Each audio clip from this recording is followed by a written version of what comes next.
সারা পশ্চিমবঙ্গের পাশাপাশি তৃণমূল কংগ্রেসের সর্বভারতীয় সাধারণ সম্পাদক সাংসদ অভিষেক বন্দ্যোপাধ্যায়ের জন্মদিন বিভিন্ন সামাজিক কর্মকাণ্ডের মধ্যে পালন করল আমডাঙ্গা তৃণমূল কংগ্রেস। শুক্রবার সন্ধ্যায় আমডাঙ্গার জনপ্রিয় বিধায়ক রফিকুর রহমানের উদ্যোগে আমডাঙ্গা হাসপাতালে রোগীদের মধ্যে ফল বিতরণ করা হয়।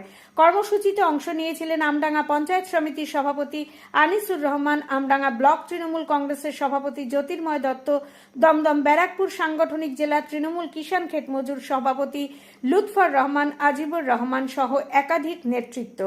প্রায় 50 জন রোগীর হাতে বিভিন্ন ফল তুলে দেন বিধায়ক এবং তৃণমূল কংগ্রেসের নেতৃত্ব।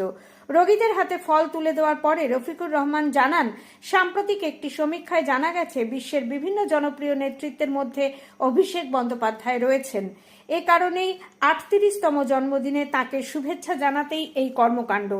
অসুস্থ রোগীদের মধ্যে ফল বিতরণের পাশাপাশি তাদের আশীর্বাদ এবং দোয়ায় অভিষেক বন্দ্যোপাধ্যায় আরও উজ্জ্বল হবেন এবং সুস্থ থাকবেন, এই কামনাই করেন বিধায়ক।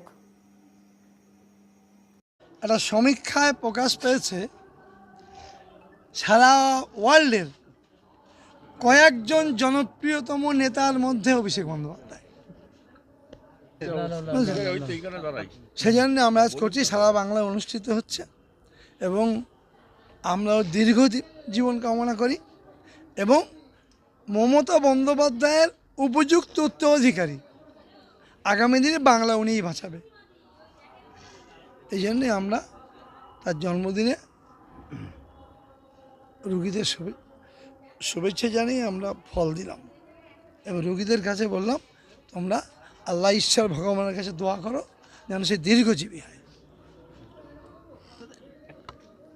কত মানুষের সঙ্গে আজকে কথাবার্তা বললেন রোগীদের? আজকে এখানে প্রায় 50 জন রুগীকে ফল দিলাম। তারপরে সারাদিনই আমি জগদ্দলে গেছিলাম সকালে, সেখানে প্রচুর লোকজন ছিল।